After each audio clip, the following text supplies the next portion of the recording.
Welcome in, everybody. Great to see you. Kay Murray, Luis Miguel Echegaray and Janusz Michallik here to react to Chelsea losing 2-0 to Tottenham at the Tottenham Hotspur Stadium. That's now 6 without a win for Graham Potter's men. It's their third consecutive loss, and it is their worst run in 10 years. It's been quite I was going to say the ride for them, but it's not a good ride. It's like one of those really bad roller coasters that you're going on, but it almost feels like there's nothing going up. It's just down, down, down, down, down.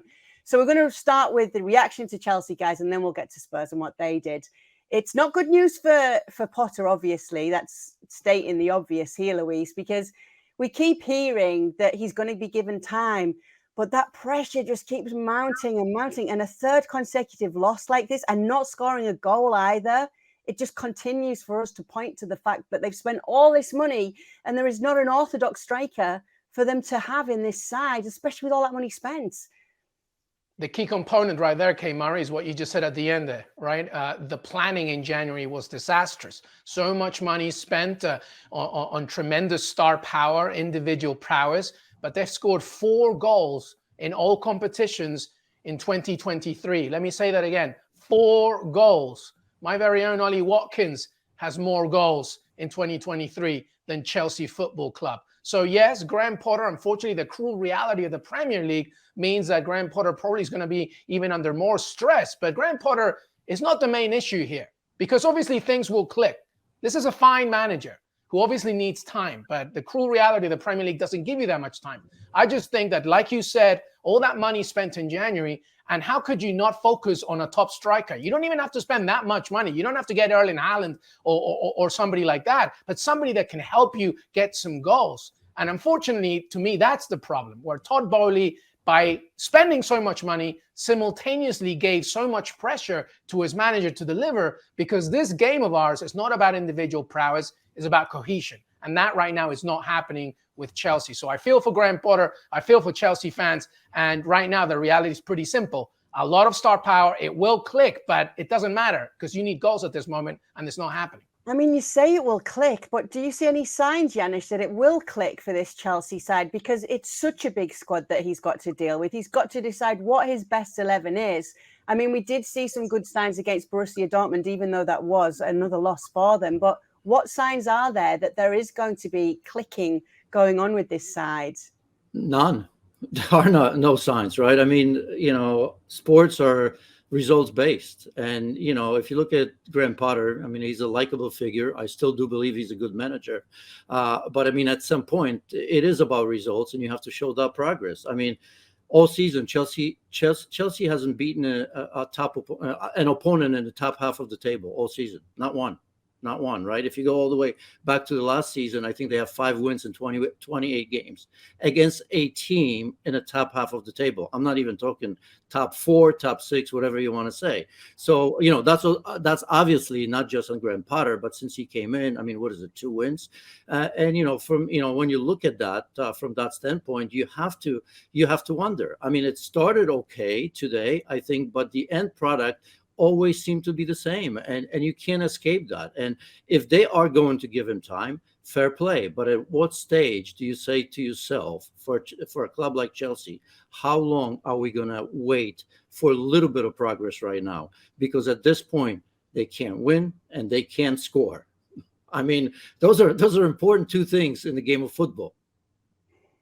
So what makes you think then, Luis, that they're going to click? What signs have you seen that it just has to come together? Or is it a feeling that it has to because of the money that's been spent and because of the quality of these players and the fact that we do know Potter's a good manager?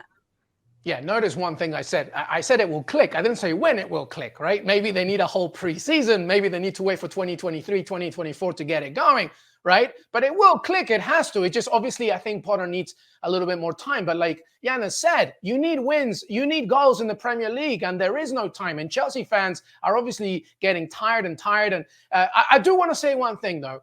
It's very important to stop with all the horrific, and I've seen it. I've read them, and they're happening. Some good reporting as well from the UK about this on Graham Potter himself. Yes, he obviously takes a lot of the criticism here, but let's be clear about the picture here, okay? It's one thing for all the blame to go on the manager, and then the other thing over the overall project itself. And January was just not a wise way to be spent. Todd Bowley was throwing money at everything. He didn't even get everything that he wanted, at everything. And yes, on one side of things, it can be commendable because, you think, oh, the ambition is there, I love it, etc. But on the other point, it wasn't spent in a wise way. So to answer your question, I think it will take time, and it probably won't happen until next season. Will Potter be there by then? I don't know. But who can fix this? Obviously, you have to change the strategy because right now, Potter's a manager that likes to, keep the ball in the midfield, go wide, penetrate, use the fullbacks. But right now, there's so many cooks in one kitchen. You just need to score goals. And sometimes maybe even think about the ugly style, right? Be more direct, find somebody up there. But they don't have anybody. So I really don't have the answer here. Because if you get rid of Potter, what do? Bring back Thomas Tuchel? Find somebody else? Pochettino? I'm not sure. But I'll tell you one thing, that this thing is not just a Potter problem. It's an overall lackluster planning from the owner and the vision itself. Go on, Janus. It's a striker problem. I mean, compare the two teams, right? I mean, both teams in the first half were doing an excellent job trying not to score, by the way. Top notch, both sides, because there was nowhere near, right? But in the back of your head, I'm sure you and our viewers and listeners always said, right? There's always Harry Kane. I mean, that's the difference. I mean, Spurs have 46 goals and Harry Kane scored, 18 of them?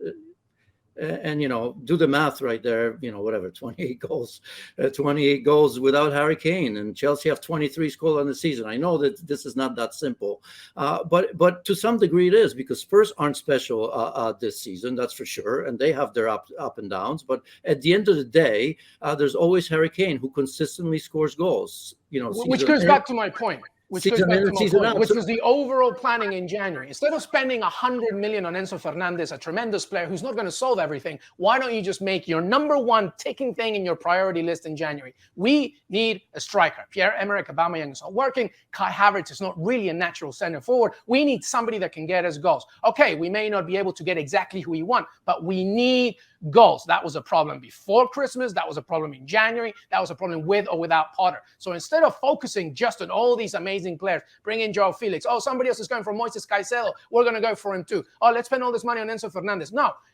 Focus on getting a striker. And if they would have added a little bit more effort into that, I think it would have been a bit of an easier situation. So yes, Graham Potter takes responsibility. Of course he does. He's the head coach. But come on.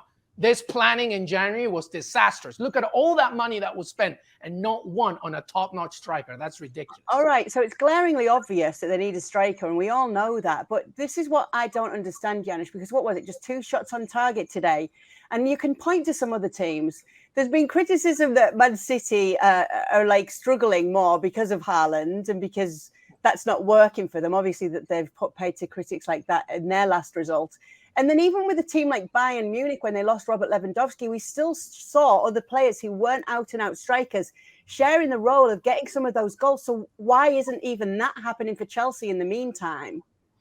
Well, because of the number of players, right? I mean, when things don't go well and you've you've already had a good squad. Now, I think, this season, 13, 8, 8 during the January window, right? I mean, this is that long-term planning. The trouble with long-term planning is that you never know if it's going to come good, right? And at some stage, you have to assure the players that there is a vision there. And I think some of these players looking around. I mean, look, if Chelsea come and offer you a contract, you're going to come. But a vision is very difficult because I promise you, in that dressing room, some of the key players. I mean, who are still the best players is the veteran, right? Even somebody like Azpilicueta, Thiago Silva, who, by the way, now is out as well. I don't know for how long he may be available next game. I mean, but they have to be looking around and saying to themselves, well, this does look like a long-term project. And, a lot of these players aren't used to it, but most importantly, the fans aren't used to it. And I think Todd Bowley is forgetting one thing. I think, in a way, I think he was liked when he came in because the situation was dire, but he has to remember that he doesn't have a carte blanche just because he's an owner. So that's a very, very difficult and toxic situation. If not now, it's going to be very toxic very, very quickly. Let's get to some of the moments in the game then. I'm interested to know what you guys thought at the end of the first half and the red card that wasn't in the end, when there was an initial spat, which Richarlison was involved with. Emerson Royal comes barging in on Ziyech and then he pushes him in the face.